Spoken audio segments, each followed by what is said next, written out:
Huawei Digital Nepal Conclave 2022 in association with InfoDevelopers Connected by Ncell.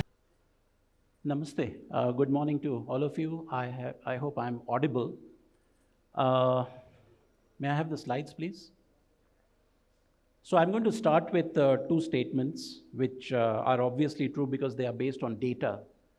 So in the past 2 to 2.5 years of the pandemic, the adoption of digital technology has accelerated to a level where if this pandemic was not there, it would have taken about 7 to 10 years for us to reach where we are today, right? Which we have achieved in 2 years. So that's the plus point. The negative point and the not so positive point is that 80% of digital transformation initiatives will fail. And they do not fail because of technology. Technology is irrelevant. There is no need to worry about AI or ML. I'm a technologist by training. I'm an engineer by training, right? There is no need to worry about AI or machine learning or IoT or blockchain or cloud. It doesn't matter, or 5G. What matters is your leadership and change management. And in the next 12 to 15 minutes, what I'm going to focus on are the 7 leadership principles, seven leadership imperatives that are important for any country, for any nation to realize, execute its digital vision.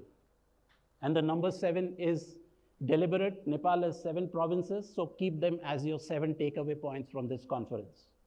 Right? So let's get started. Next slide, please, or maybe I can change the slides. All right. So the topic is architecture for me. So let me define what digital government architecture is. It is defined as the whole of government approach to foster and adopt a government ecosystems by transcending boundaries for delivering services in a coordinated, efficient, and equitable manner using digital technologies. Now that's a mouthful of words, but what you should take away from that is taking a whole of government approach. Earlier, we saw the 7 provinces and the video about 7 provinces and doing their own digital initiatives, right? But nobody used the word that Nepal is a single country. It's a single unified country. Your government is a single entity. You may have multiple administrative structures, but digital technology gives you the ability to integrate all of that aspect to create a single unified experience. That's what whole of government is all about. Now, people generally ask me, how has technology in the adoption of government evolved over the past 30, 40, 50 years? So this slide shows you, this picture shows you how we have evolved. We have moved from analog government to e-government to digital government, where the whole of government perspective, taking a platform-centric approach, is the way we are going to move forward. So this slide sets the context. This is what digital government architecture is. This is what your digital framework is. Now, I have seen Digital Nepal Framework. It's a great document. We need to put it in practice now. We need to execute it. Otherwise, it will become shelfware. In many countries, I have seen that. So what I'm going to present here are the 7 bullet points which I have curated from my 20 years of experience of advising countries of how to use digital technology to improve governance. What are the key challenges? Now, this is building on the point that was made by the earlier speaker. What are the key challenges you are going to face as a country, as a nation? Number 1, you have fragmented service delivery. Each province, each department, each ministry may be doing its own stuff, replicating, duplicating, wasting public resources. So keep that in mind. Number 2, no use of standards. Nobody has mentioned the use of standards. The reason why digital governance, the reason why digital transformation scales up, because you must adopt standards. And these are open technical standards. When I'm talking of standards, I'm talking of open standards. I'm not talking of proprietary vendor-specific standards. Number 2, obviously, the previous speaker has already spoken about weak regulations. Without regulations, without policy changes, things are not going to happen. We have a general plethora of uneven and inconsistent ICT infrastructure. There are multiple initiatives with external push by vendors, but not being adopted by the countries or by the governments. Once the vendors go away, it all falls flat. Right? Keep that in mind. There are social and cultural barriers.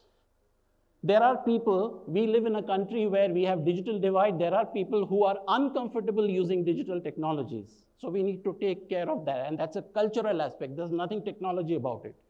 Capability gaps, very important. The previous speaker has spoken about that. Limited financial resources and investment decisions, duplicative investment decisions does take place. Digital competency of government staff. The government cannot come and tell people adopt digital technology while it itself does not change. Bureaucrats have to change. They have to become tech savvy. Otherwise, it's not going to happen. You have to lead by example, right?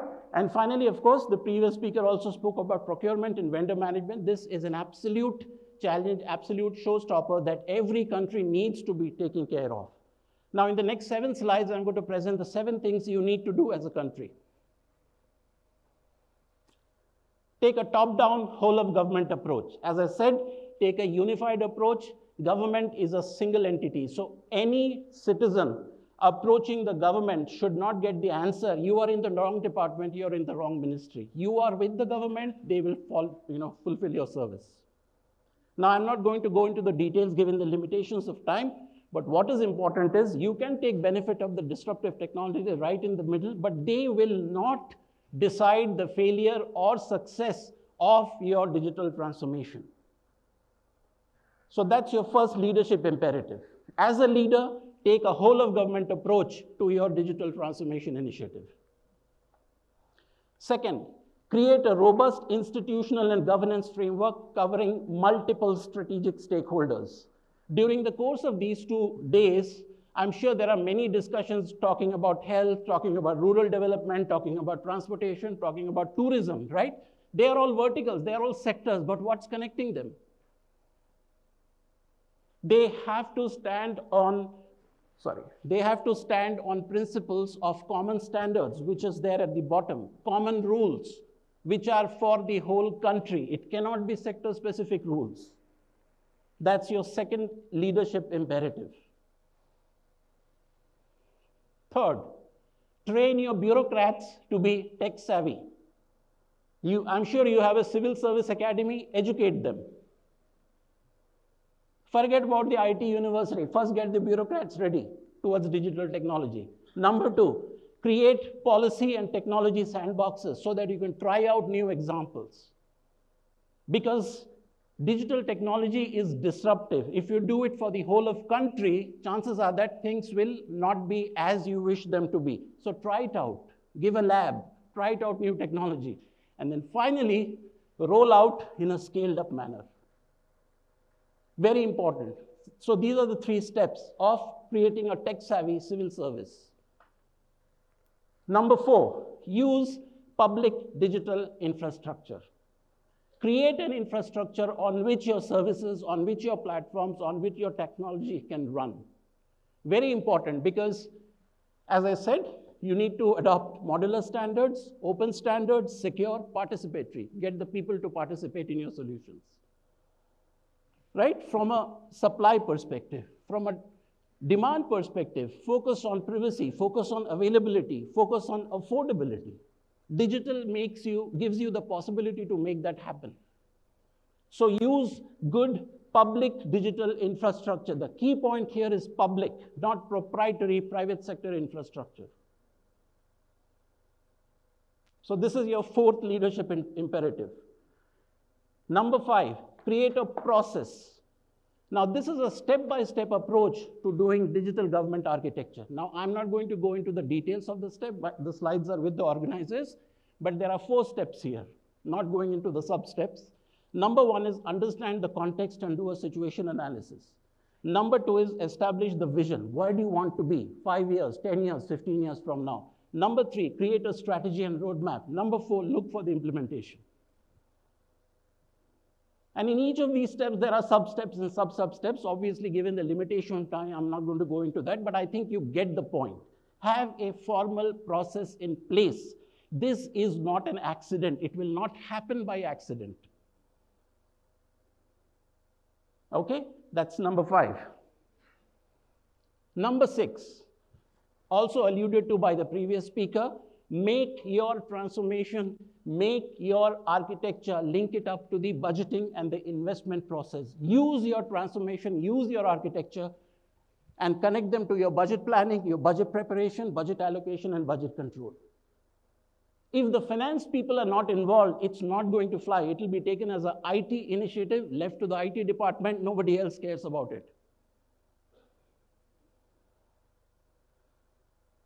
Okay, get the people who have the money to be involved in this. Then they will realize why it is important for the digital economy of the entire country. So that's bullet number 6. Number 7, be cognizant and vigilant of why we are doing this. People forget the purpose. The primary purpose of digital governance is to improve the quality of governance. It is not a backdoor entry to bring more technology.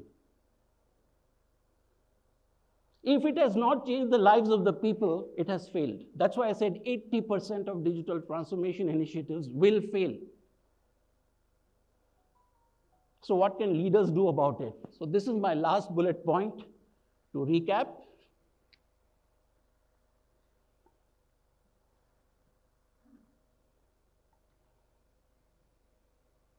Thank you very much.